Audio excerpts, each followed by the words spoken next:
Hello বন্ধুগণ, শুভ সকাল আপনাদের সকলকেই।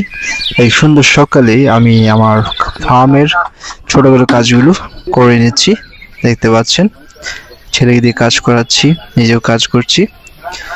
সেই শুধু ঢাকা থেকে এসে এই যে বিশ্রাম নিয়ে এই কাজগুলো একটু টুকিটাকি কাজগুলো করে নিচ্ছি বন্ধুগণ। দেখতে পাচ্ছেন,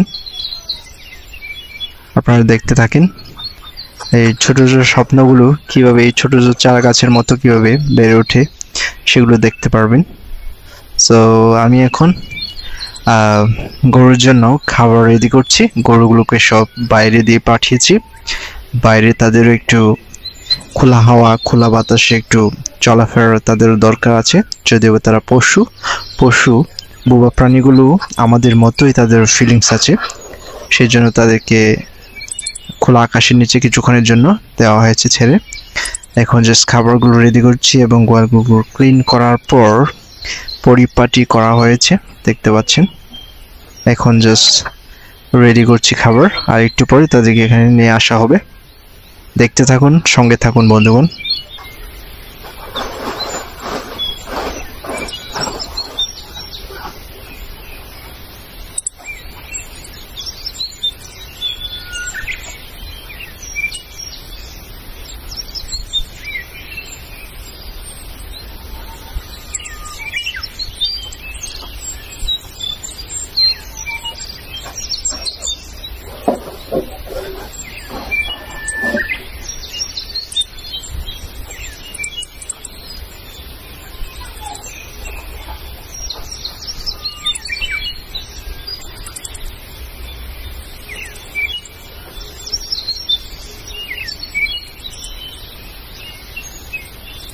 যারা এই কাজগুলো করে থাকেন প্রতিদিন প্রতিনিয়ত, তাদের হয়তো বিরক্ত লাগতে পারে এই কাজগুলো করতে, কিন্তু আমরা যারা হঠাৎই মাঝে মধ্যে এই কাজগুলো করি, আমাদের লাগে না এবং আমাদের করতে ইচ্ছে করে এবং আমাদের এই কাজগুলো অনেক উপভোগ্য মনে হয়।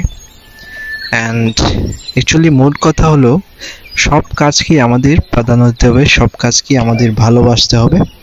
ভালোবাসলে সব কাজই আমাদের কাছে ভালো লাগে, এবং সেটা হোক ভালো কাজ, ছোট কাজ বা বড় কাজ হোক, সেটা আমাদের কাছে অনেক ভালো লাগবে। সো কাজকে ভালোবাসুন, কাজ করুন এবং কর্মই জীবন। আমাদের কর্মই আমাদেরকে একদিন উচ্চ শিখরে নিয়ে যেতে সাহায্য করবে। সো আমাদের কাজকর্মকে আমাদের অবহেলা করা যাবে না। ছোট কাজ বা বড় কাজ বলে আমাদেরকে পার্থক্য করার কোনো কায়দা নেই এখানে। কাজ তো কাজই ভাই, সব কাজই তো আমাদের করতে হবে এবং ভালোবেসে করতে। বন্ধুগণ, এই কাজের মধ্য দিয়ে, কর্মের মধ্য দিয়ে আমরা একদিন আমাদের উচ্চ শিখরে আমরা পৌঁছতে পারবো। সো অলসতা নয়, কাজকে ভালোবাসতে হবে। দেখুন আমি কিভাবে শহরের থেকেও গ্রামের এইসব কাজগুলো করতে ভালো লাগে, ভালোবাসি, তাই আমি এগুলো করছি। দেখতে পাচ্ছেন বন্ধুগণ,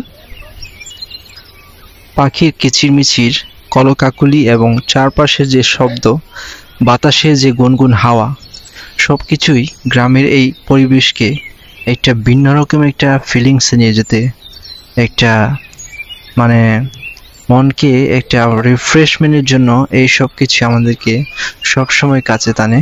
বন্ধুগণ, যারা গ্রামে থাকেন এবং গ্রামে থেকে অভ্যস্ত, তারা এইসব প্রতিদিনই এনজয় করেন, প্রতিদিনই এইসব উপভোগ করেন। তো আমরা অর্থাৎ করি যারা শহর থেকে গ্রামে যাই, আমাদের কাছে হয়তো একটা অড লাগতে পারে, but it's easy, it's normal to us. হ্যাঁ, এটাকে আমরা নর্মালভাবে আমাদেরকে দেখতে হবে। সো এভাবেই আমাদেরকে কাজ চালিয়ে যেতে হবে বন্ধুগণ। ওরে বন্ধুগণ, অনেক গরম রে বাবা, এত গরম কেরে। মানে ওই গরুগুলোর জন্য খাবারের ব্যবস্থা করলাম, বুঝতে পারছেন, খাবারের ব্যবস্থা করলাম। এদিকে এই পাশে গরুগুলো মাঠে ছড়তে দিয়েছি, মাঠে এখন গেছে গরুগুলো, আর একটু করে নিয়ে আসবো। তো দেখতে থাকেন, ঠিক আছে। এখন খামারে আনা হচ্ছে, গোয়াল করে আনা হচ্ছে।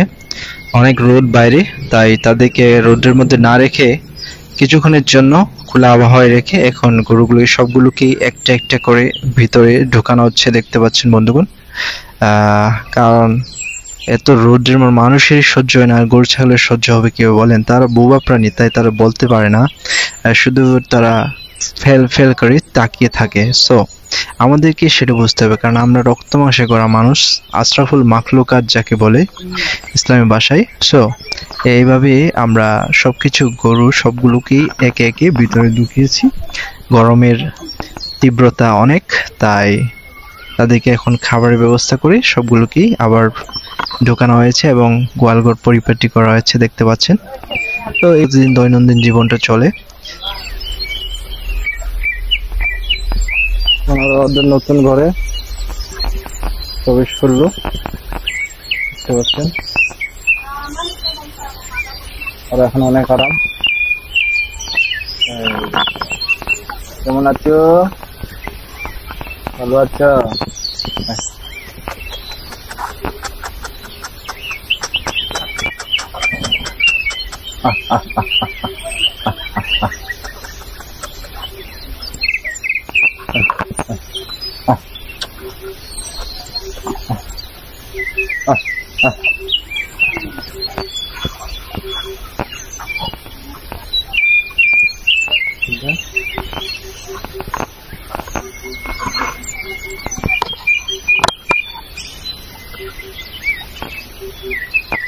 যারা ছোট খামারি বড় খামারি আছেন তারাই বুঝতে পারবেন তাদের কতটা ফিলিংস, কতটা একটা আশা আকাঙ্ক্ষা এবং কতটা কষ্ট, শ্রমে গ্রামে কতটা তারা কষ্ট করেন, সেটা তারাই একমাত্র বলতে পারবেন।